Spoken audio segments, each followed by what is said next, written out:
Welcome into the Inquirer podcast. It is Jeremy Werner and Joey Wagner in the press box here at Wrigley Field, where we just witnessed Illinois defeat Northwestern 38-28 behind a huge day, a career day from Aidan Laughery. Something about Illini running backs playing Northwestern at Wrigley Field. Aidan Laughery, 12 carries, 172 yards. Joey grimaced when I said he hit three home runs with runs of 30, 63, and 31 yards for touchdowns. And Pat Bryant ties the single-season Illini receiving yards record with the big 43-yard touchdown. Illinois really comfortably ahead in this one, 38-20, 1 point Northwestern with a late touchdown. But, Joey, Illinois caps a 9-win season by getting the hat back, getting the Landon Lincoln Trophy back. And what a way to end the season when you think of you got 2 of your trophies back. You got your rivalry trophies back. You beat Michigan. You get to 9 wins and pretty much solidify a Citrus Bowl appearance. I didn't think this team was going to be that team. As even Luke Altmaier admitted, it's not the most talented 9-win team, but they found a way to win so many close games and to win games they hadn't won before. So a fun way to end the season, a really great season in Illinois history, just the 8th 9-win season for Illini. Yeah, and I'm glad Luke Altmaier said that because it's something we had been, it's clear, right? You can go through the rankings or whatever, but these guys have really found a way to buy into each other and believe into each other. And, running back room, I think it's a really good example of that, Jeremy, where one game we're talking to Josh McCray about his 3 touchdowns, and the next game we're talking to Aidan Laughery about his 3 touchdowns, and they don't care which one of them is standing up there and kind of embodies everything else. And ended up being a season that not a lot of people predicted, to be honest with you, coming into this year. And a 9-win season sure seems pretty destined for Orlando unless the college football playoffs just go berserk here and Indiana were to lose to Purdue. I think that's still, Jeremy, the only way that this stops Illinois from going to Orlando, but you won't know again for a week or so at this point. But, man, I was talking about this before the game on the WCIA pregame show. You get so invested in the minute-to-minute, the drive-to-drive, the why did Barry Lundy call a toss play to the short side of the field? Why did Aaron Henry rush 3? And that's part of this, right? That's part of being a fan, or our job to watch it and to examine and to observe and to criticize and to ask questions. And that's just how it goes. But sometimes you've got to step back and say, holy crap, this team just won 9 football games in the regular season. They're going to, as far as we're aware, and we're projecting the best non-college football playoff bowl game out there. Like, for all of those frustrations or moments that you question in the middle of October, it's a pretty damn good place to end up if you're Illinois football and you're an Illinois football fan. Aidan Laughery was like 3 or 4 years old the last time Illinois won 9 games. He didn't know, right? And someone asked me, like, I don't know. Yeah, he was asked, like, hey, where are you and McKellar Shore, ran for all these yards? It's like – diapers?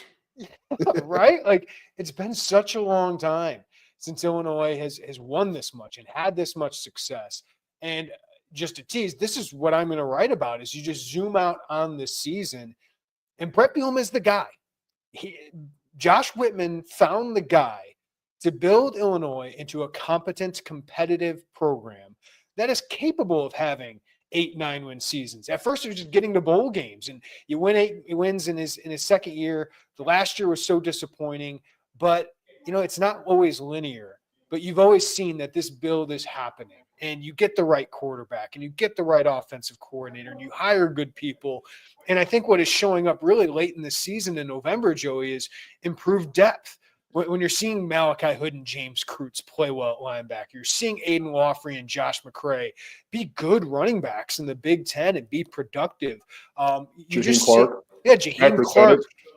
Matt says just a lot of that depth is starting to develop where you can be competitive at those spots. And, Jaheim Clark didn't have the greatest game today, but I thought last week he was really good. Like, all of those things. And then just to overcome some things, like, losing to Penn State, you come back, you win a game, you beat Michigan, you're 6-1, then you get your butt kicked by Oregon, you lose to Minnesota, and you're thinking, oh, what's going to happen?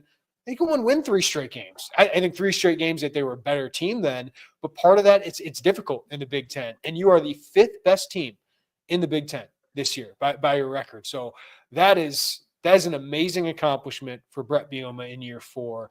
And the build he has had, the way he's developed players, and Joey, to be honest, the way players believe, and they seem tight-knit. Like Luke Altmaier raving about how close this team is, and that it's not the best, most talented team they go up against every week, but that they believe and they find a way to win. I think Brett Bielema should get his roses today. The staff should get their roses, including Aaron Henry, including Barry Lunny. These guys have had a heck of a year. Yeah, look, and also real quick, I know some people are noticing that the Wi-Fi is a little in and out for us right now. So if we're cutting in and out, we hear you. It's not your computer. It's us. Bear with us. It's the perks of public Wi-Fi with everybody on. And so I just wanted to get ahead of that so people weren't wondering and closing in and out if they thought it was their computer. It's hard. I think we've seen it over the 3 years.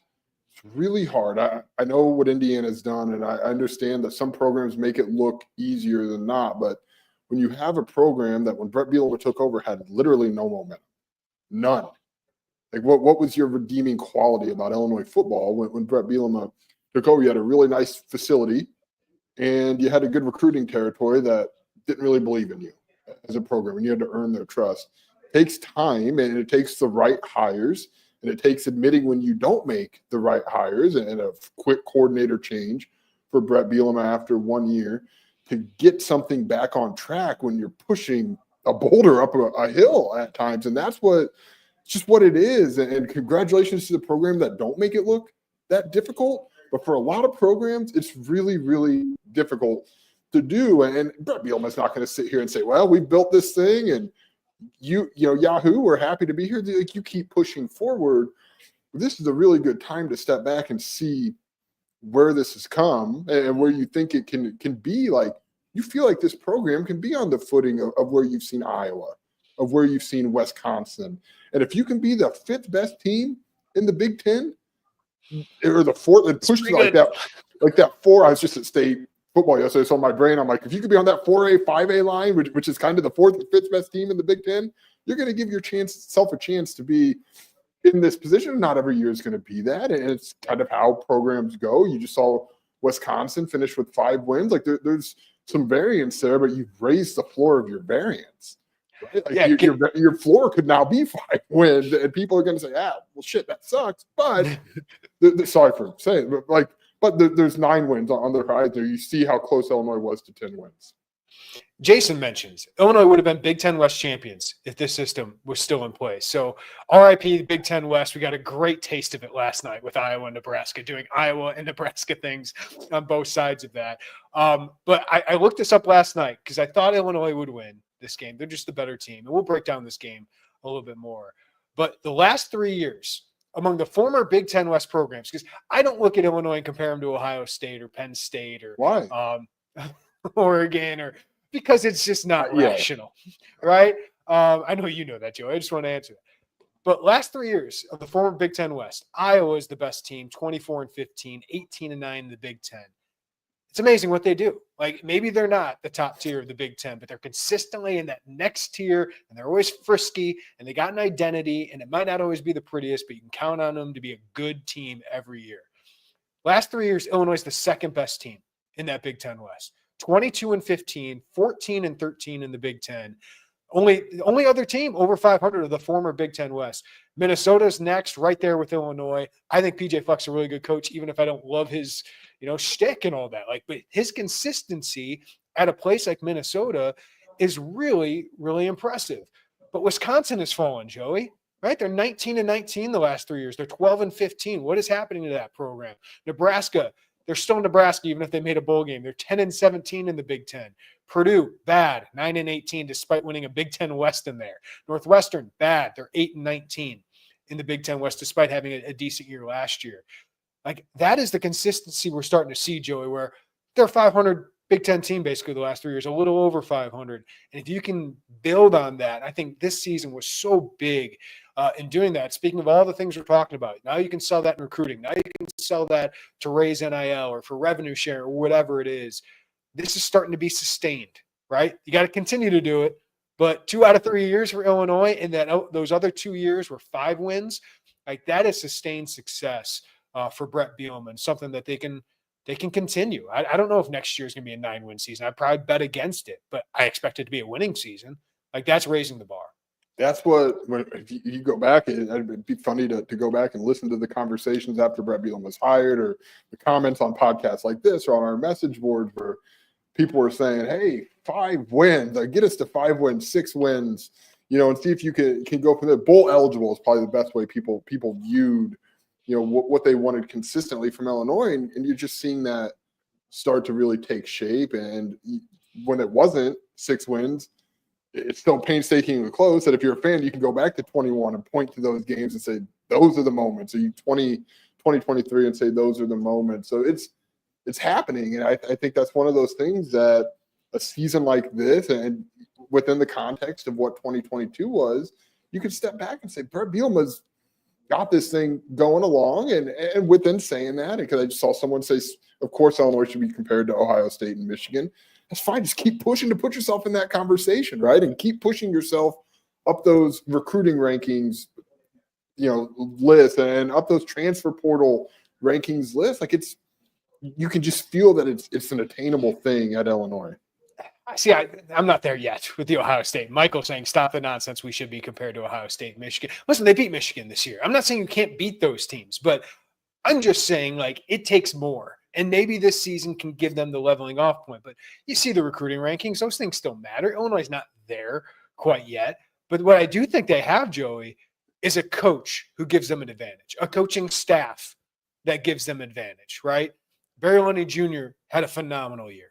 And just to tease, tomorrow I'll have a checklist of the to-do list that Brett Bielema has to have, extending Barry Lundy Jr., who is the best offensive coordinator in Illinois since at least Mike Loxley, and maybe above that. Like, he has been huge for this program and getting that identity and being able to score 30-plus points in 3 straight games. Like, that is not easy for Illinois over these years. So I feel like most games they have a coaching advantage in the Big Ten. Like, that's impressive. And, obviously against Penn State and Oregon, they didn't have the talent advantage. That's the next step, is getting that talent advantage up. But I do feel like they have one of the better coaching staffs in the Big Ten, led by that man. Yeah, I would agree with that. And I think something we've talked about maybe here or there in the past, but I think Brett Bielema gets credit for knowing when to pivot. And he pivoted off of Tony Peterson, a hire that didn't really inspire that first 2021 season. And you've seen what Barry Lundy has done both on the field and in terms of elevating this offense and this passing attack, and the quarterbacks they're bringing in to come play for Barry Lundy. And he, after the Ryan Walters and those coaches went to Purdue, he made some hires. Antonio Finellis, he cut ties with after a year, and he brings in Corey Parker, who, I mean, you see him, just the way people talk about him and think about him, that stock is very firmly going up on Corey Parker. And you make a move off of Andy Boo, and you bring in Archie McDaniel.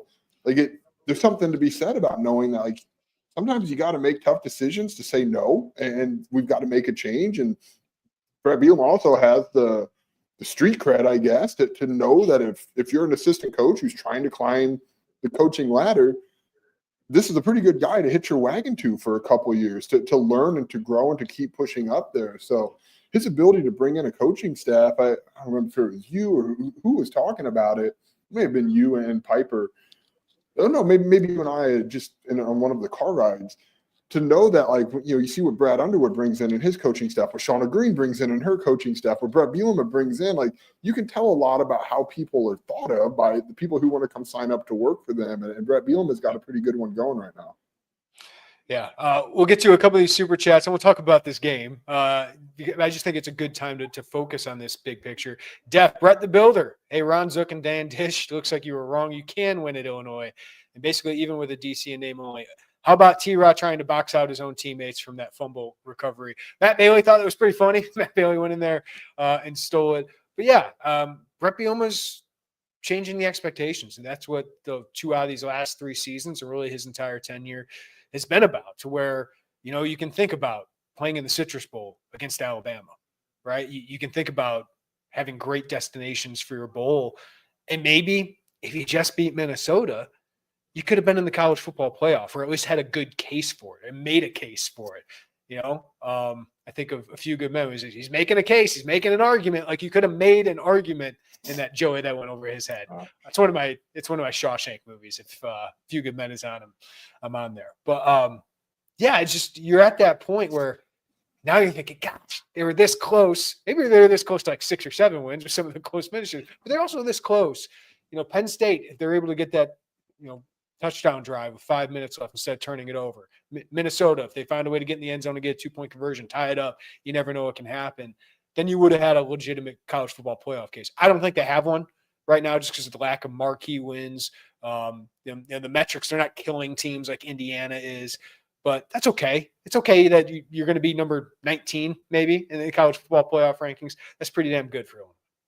Yeah, I think just you also have to look at how Illinois is perceived, like obviously how Illinois is perceived by recruits and by portal recruits is king, right? But a lot of that is informed by how Illinois is perceived nationally, just in terms of what you hear about Illinois, how people frame the discussion about Illinois. And you've seen that discussion change from the little engine that could, and boy, isn't that so sweet that, that ragtag group of kids from Champaign found their way to 6, and, what a celebration, to now, hey, look at what's going on here in the last couple of years. And that matters just in terms of, even if, you think of today, Jeremy, this was a pretty heavily attended media, like post-game media session with Brett Bielema. There was so many people at Illinois just today, we're just going to keep rolling players up to the podium instead of doing breakouts with these guys. And just even it's how things were phrased to Illinois and how the questions have shifted from, boy, wouldn't it in 6 wins just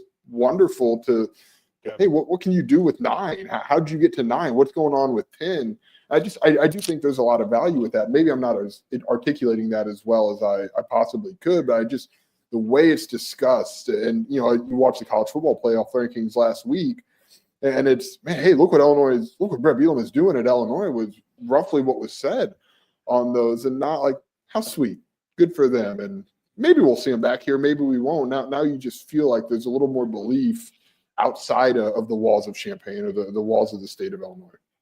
Let's talk about this game, Joey, because didn't get off to a great start with Luke Altmaier throwing 2 first-half interceptions, right? I mean, I thought, both throws weren't very good. The first one, just a decision where he threw in traffic. I know it got tipped, but he was throwing that one into traffic. Devin Turner returns it for a touchdown to give Northwestern that 10-7 lead. Then he tries to go deep ball Pat Bryant, and it felt fortunate that Illinois was up 14-10 at halftime because their defense kind of put out fires by getting some stops in the red zone, right? They really bend but don't break. But Aidan Laughery is the story of this game. I think we finally saw a healthy, fully charged Aidan Laughery. I guess an opponent that's not that great, but Joey, the offensive line had a great day, both protecting Luke Altmaier, maybe a shaky into the third quarter in that regard. But the holes that were created for Aidan Laughery were fantastic. But Laughery then made defenders miss in that hole and had the breakaway speed that we haven't seen from an Illini running back. I mean, we saw 1 or 2 plays from McCray or Fagan, but had to have 3 breakaway runs to make a defender miss in that hole. Kind of been waiting for those kind of runs all year from either Laughery or Valentine. And boy, they came in bunches today. But this is the Aidan Laughery that they thought they got when they won over Iowa. And this is the kind of performance, along with some of those defensive performances we talked about, that make you think they're building something here. Like, even if they lose Pat Bryant, they got some other guys returning along with potentially Luke Altmaier and some of these players. That's like, oh, they got more in this program than just one class of playmakers, right? So what a performance by Aidan Laughery.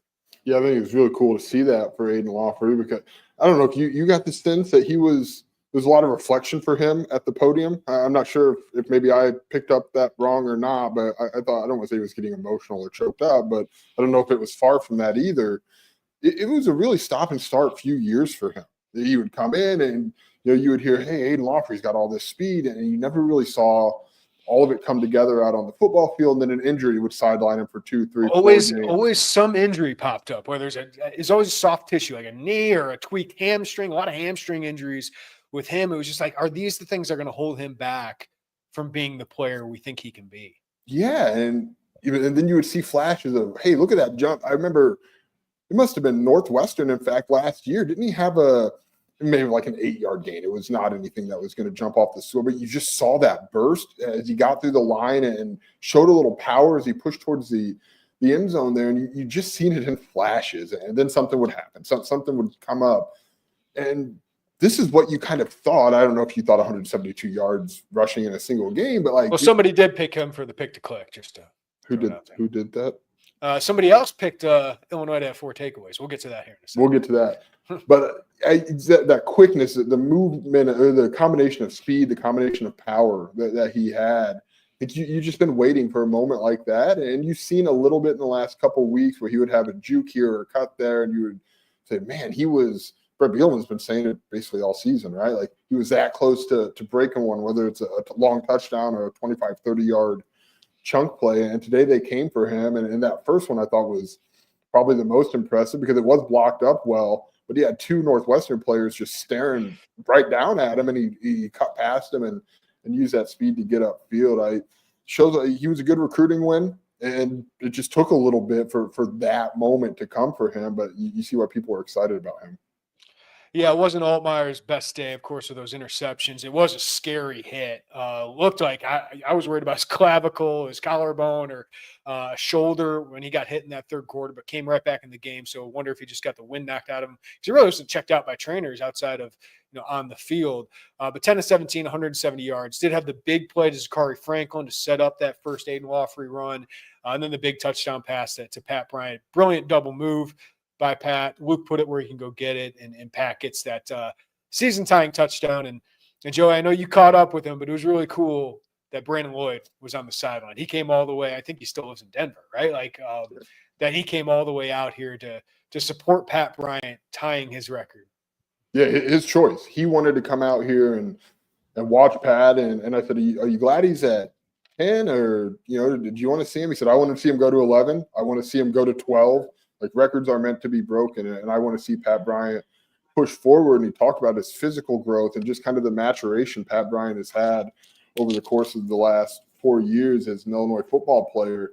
It was really telling of what people think of Pat Bryant, for Brandon Lloyd to come and fly across the country into Chicago on his own request. It wasn't Josh Whitman calling saying, hey, Brandon, you can do us a favor here. We're getting pretty close to something. It was Brandon Lloyd coming and encouraging Pat Bryant to do that. And they've gotten to know each other a little bit over the course of this year. But today, Pat Bryant sounded like he has interest in playing in a bowl game. He didn't, stand on a commitment on that, but it sounded like something he was very interested in doing. But today really put a bow, at least on the regular season, of a really, really spectacular season for Pat Bryant. This season that should put him in the first team All Big Ten discussion, and at worst, a second team All Big Ten discussion, and a guy who looks more and more like a day 2 NFL draft pick. Yeah, just a few interesting notes now that you look at the season stats as a whole. Aidan Laughery led the team in rushing with 522. Josh McCray, 495. Caden Fagan, 306. Luke Altmaier gained 437 yards. So it truly was a running back by committee. You can add Khalil Valentine with 209 in there. Luke Altmaier throws for 2,543 yards, 21 touchdowns to just 5 interceptions, even if he had 3 today. Pat Bryant, 54 catches, 984 yards, 10 touchdowns. I believe he's number 11 in Illinois history now in single-season receiving yards. So if he does play in that bowl game, he's going to get over 1,000. I would imagine he gets a touchdown too.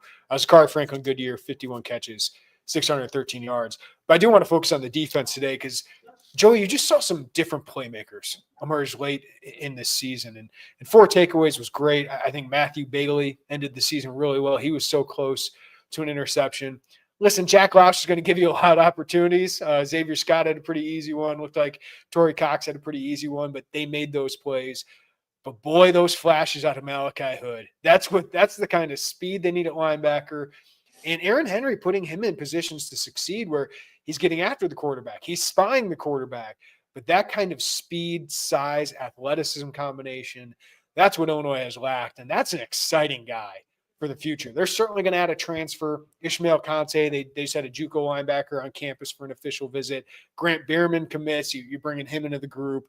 But you could tell Archie McDaniel likes playing this guy because Malachi Hood's played a lot the last couple of weeks, and it's just different. He looks different out there. Is he 2 sacks and a forced fumble, by the way. If you had to pick like an all-intrigue guy long term, is he pretty high on your list? Because he is for me. I'm really, really fascinated by what he can be. And he had that Achilles injury, and he's healthy now. He's pretty high on my list on this roster of what can happen here. Just because it's a position of need, and he's exactly what they need. Big, long, athletic, fast, like former safety in high school at JCA, right? So, yeah, no, he's one of those guys that, Malik Elsey's certainly interesting for the offseason. Brandon Henderson, who didn't start today but played. Like some of these guys that have that talent that you can tap into. Jaheim Clark is one of those. Like what he can do. Matt Krasetich with an interception today. I think he's played really good football. Just guys with some size and athleticism that you feel can take a leap in this offseason and really help continue this program's momentum. Yeah, I think Malachi Hood is a really cool story. First, the sack to go get Jack Lausch, he spied him perfectly. I know our friends at WCIA got a really good view of that. You can just see him mirroring everything that he's doing. After a week, we talked extensively about spying the quarterback. Malachi Hood comes in and does it well. And I said, what's the key to doing that? And he joked, but it wasn't a joke. He said, speed is good. And he's got a lot of that speed. And then obviously that sack to force a fumble for him. But he's a really cool story, Jeremy, because he comes off that Achilles injury. He was a guy that, he's been in the program. This is his third year. Is that right? My backwards. Yes, redshirt sophomore. Third year in the program. He's one of those guys you wonder, every offseason, the last couple of off seasons, you wonder, like, what's this going to look like for him? Where's he go here? What's the plan for him? And he waited his turn. And he had a really impressive, obviously today the stats are there, but you've seen flashes in those turbo packages over the last few weeks and kind of that speed and athleticism that he brings. So I just I still remain very intrigued by him, but it was cool to see him finally have that. He was a guy who bought in early. If I'm not mistaken, didn't he have some sort of like soft tissue thing during a workout? He was one of the early workouts after COVID.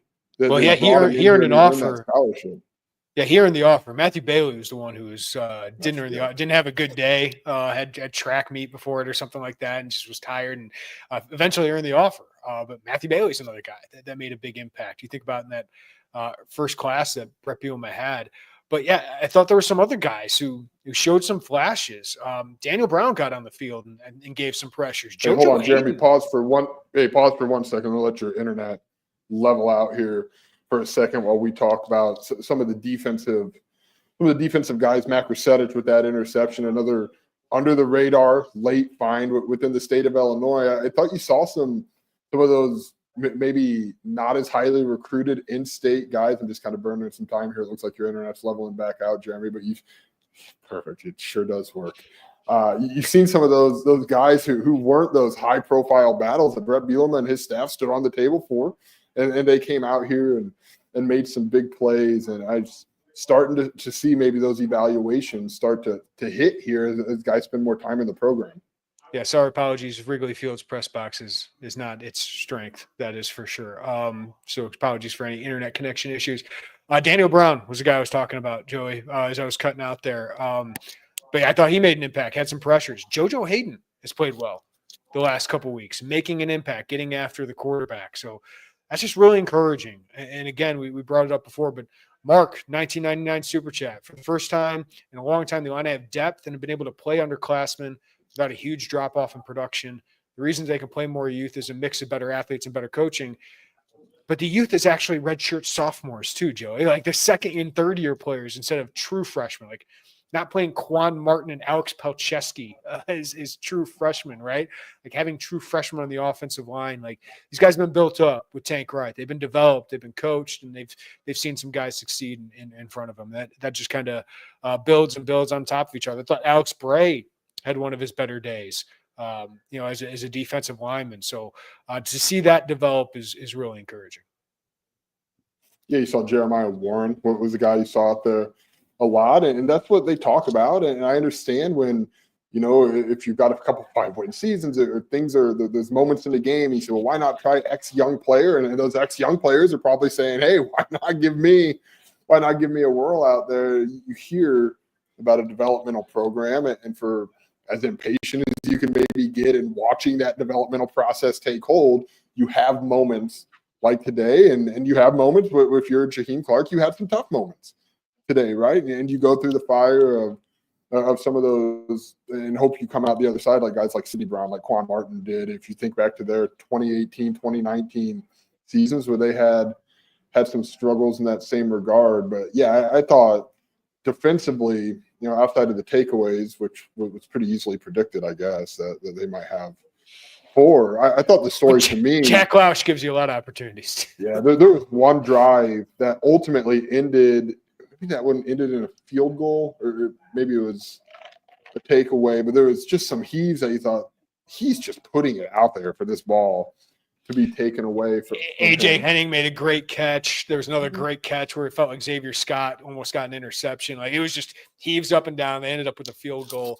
I was not discouraged by the late touchdown from Northwestern. Lausch got some cheap yards late in that game, but they did a pretty good job. I mean, the first two drives were pretty concerning, right? But then they finally got after him on some second and third downs. And I don't know why Northwestern was throwing the ball as much as they were when the game was close. It just made no sense. They were running the ball well. Illinois was struggling to contain him a little bit. But, man, there was a 3rd and 1 where they were down, I think, a touchdown or two, Joey, and they threw it. I'm like, why? Why are you doing this? But, hey, you got to beat the bad teams too. And Northwestern's got a quarterback problem. David Brown's got to figure that out this offseason. I thought A.J. Henning was really good.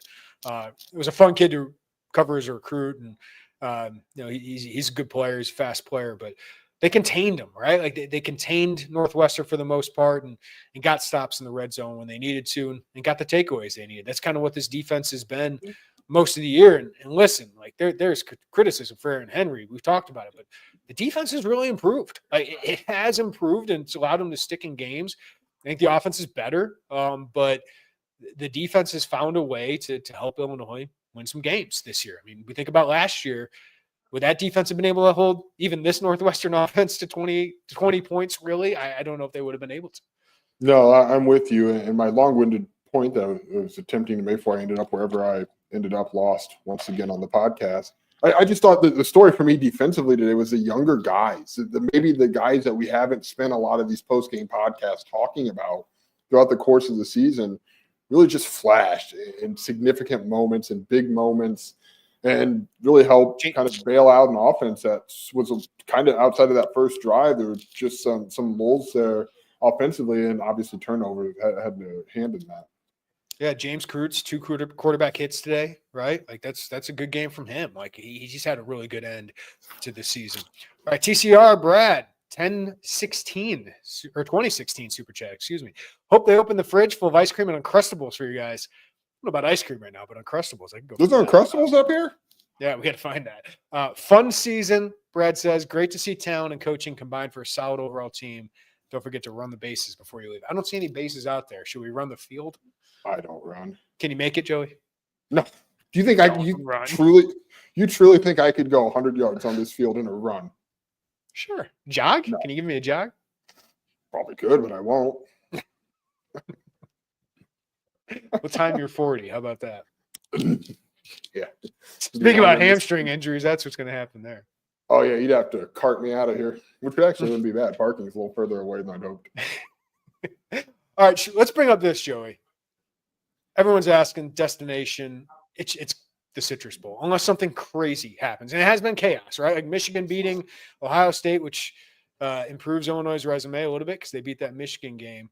But if you beat Minnesota, you had a case. Or if you beat Penn State, you'd have an even better case, right? But without a marquee real win on that schedule and with 9 wins compared to some of the 9-win teams, like Alabama's got some monster wins, even if they've had some disappointing losses. As long as Indiana takes care of Purdue and they're a 29-point favorite, I think Illinois is headed to the Citrus Bowl and potentially playing Alabama, potentially playing Ole Miss, potentially playing South Carolina, whoever it is out of that SEC. It seems pretty locked in. I was talking to a higher-up official at Illinois on the field, and they said, I've never been rooting for Indiana harder today. So I think they know that is likely to happen. Yeah, and signs have pointed to this for a while. And again, I think we've been kind of on the same page over the course of the last 2 or 3 weeks that the only thing that would in our brains change this is if somehow Indiana fell out of the college football playoffs, because I don't foresee, despite its loss today, Ohio State falling out. It still seems very likely that 4 Big Ten teams find their way into the playoffs, which would leave Illinois in that Citrus Bowl with as the most wins of the non-playoff qualifiers. But we'll see what happens. But I feel like I would be shocked at this point if that didn't happen. And then, let's just open the door. If it doesn't, probably Tampa, I think, would be the next. Back to the ReliaQuest Bowl would be the next destination, and then Nashville after that. But I don't know that you've got to think that hard or that long about where this is going to be, barring total and complete chaos over the course of the next 8 days. Man, but Michigan beating Ohio State. Have we ever had a head coach going to a playoff appearance on the hot seat? Because you lose 4 in a row to Michigan. That's what happens for Ryan Day. It is insane to me. Like we've seen the reports over the course of the last 2 or 3 weeks that Purdue's leaning towards bringing Ryan Walters back, that Ryan Day's seat might be warmer right now today than Ryan Walters' seat. And given how far away those teams are from one another, I guess relative to expectations, Ohio State is going to, Ohio State things. We'll see what happens there. But I guess I didn't put that together until this moment and what that could look like. But yeah, that was not an outcome I think that we expected to see as we're covering the end. As Joey Wagner would say, it's not on his bingo card. But I quit saying that. I was told to quit saying that. By the way, Illinois' resume has looked a little better. Minnesota getting to 7 wins. Rutgers is up on Michigan State. It's not a very good team. At halftime, 23-7. They could get to 7 wins. Michigan got to 7 wins. Kansas did not. They didn't win today? Against Baylor? They didn't win? They played Baylor today, yeah? Yeah. Pretty sure I have. Yeah, Baylor went ahead and won that 45-17.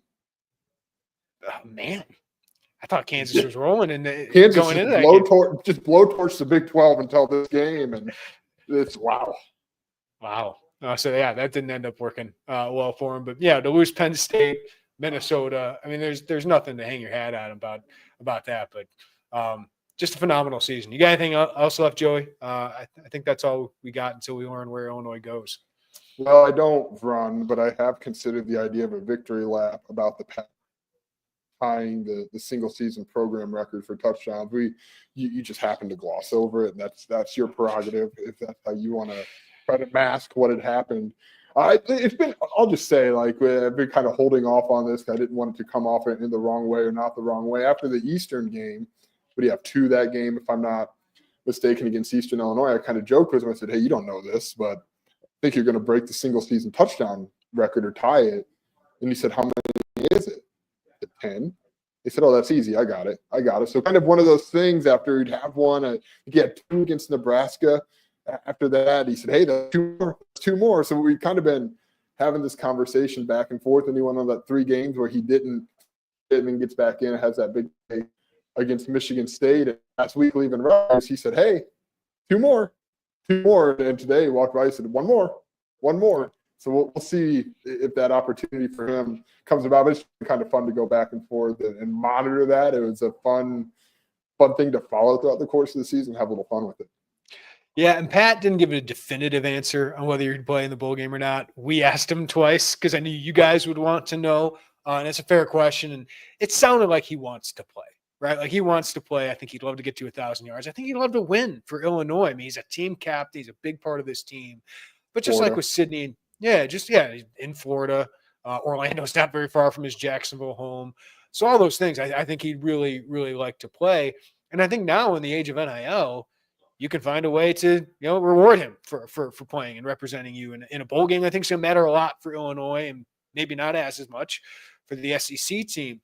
But he's a potential 2nd, 3rd round pick. And if he decided, like Sydney or Chase, to sit out, I think we've gotten to the point where we understand and the fan base understands a little bit better that, maybe it's not worth the risk for all these things, but it would be cool if he played in that bowl game, was able to get to some of those numbers. And to be honest with you, showcase himself in front of a December 31st, New Year's Eve game, big game at the Citrus Bowl.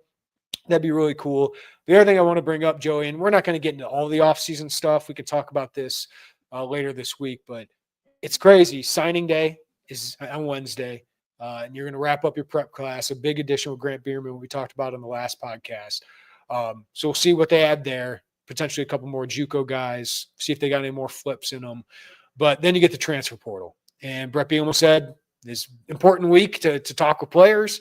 He's been awesome at retention so far. I mean, I was looking up yesterday the players they've lost, who's gone on to really do anything. Like Reggie Love's been solid for Purdue, but there's not a lot of regrettable guys who have left and gone on to huge success. He's been able to keep a lot of his good players. But then go and get players. And that's what will be interesting is how does 9 wins help? How much more NIL do you have? How much more competitive does that make you out there on the market? How much are you going to have to spend it to keep Luke Altmaier? Because it's going to be worth it, whatever it is. But all those things are going to be huge in the next 3 weeks because even though you got one more game in the 2024 season, a lot of the 2025 roster building gets done over the next month. So critical in roster building, but you feel like you're in a better place for Brett Bielema after the season than you've ever been going into an offseason. Yeah, and 9 wins helps. You cut out a little bit. We're really testing the bounds of the Wrigley Field Wi-Fi here. But yeah, winning boosts that NIL budget, right? People are probably more inclined to throw their money into something when they see a 9-win season, when they see a Citrus Bowl appearance on the likely horizon. And I think obviously that's helpful to go into the transfer portal. Is this stating the total obvious about that? But I think we talked about it before the season, but they did a really good job on hitting on most of the transfers that they brought in this class. Obviously, the big one, Terrence Brooks, we just haven't seen a lot of on the football field. We haven't seen a lot of Kevin Wigginton. We've sure seen a lot of Torrey Cox. We've sure seen a lot of Zachary Franklin. We saw a decent bit down the stretch of Carson Goda, right? Like you can just go in, Dennis Briggs Jr., another guy that they added in the portal. Like I thought they did a really nice job to address it. I mean, I just missed it too obvious with J.D. Davis and Melvin Priestley. I can see your offensive lineman brain churning to jump in there and tell me that I know me well. Those guys in the conversation, but that's a pretty good on their portal approach this past offseason. So I'm fascinated to see what it looks like this past offseason because it's very clear to us, and Illinois has shown that they're a player in the portal. And they're not afraid to go in there and address the needs as we talked about, some of that roster development as that continues to take time to go in and plug a need at what we would imagine to be left tackle again, or on the defensive line, or whether that's a linebacker or a wide receiver to replace or an outside linebacker. They're in the market to go do that. We'll see what it looks like. Yeah, that you hit on it there. That is the transfer needs, and we'll see what they can do. And we'll catch up with Brett Bielema on Wednesday, most likely, to talk about signing day. We don't know yet because signing day is when the kids are still in school now, because it's moved up a couple of weeks. Whether we will have our signing day special in the middle of the day, getting some of these commits on, we're going to try and do things like that, but still a lot to play out. So we'll figure that out and get that news out to you guys when we were able to get it. But thank you for listening to the Illini Inquirer podcast. All the hundreds that were on this live podcast. If we had some issues, connection issues, if we cut out a little bit, apologies, but we're kind of slaves to the Wrigley Field press box here. But appreciate you guys listening. Hit that like button on the way out. Subscribe to us. Hit the notifications bell. Thank you for listening on the podcast. Give us a follow, rating, review wherever you get your podcasts. And we appreciate you guys that are VIP members. And if you're not a VIP member, now is the week to do it. It's our Black Friday sale, 75% off, more than $90 in savings. We got tons of content coming up in the next 24 hours at Illini Inquirer. So check all of that out. For Joey Wagner, I'm Jeremy Werner. Thank you guys. Have a great night. We'll talk to you next time right here on the Illini Inquirer podcast.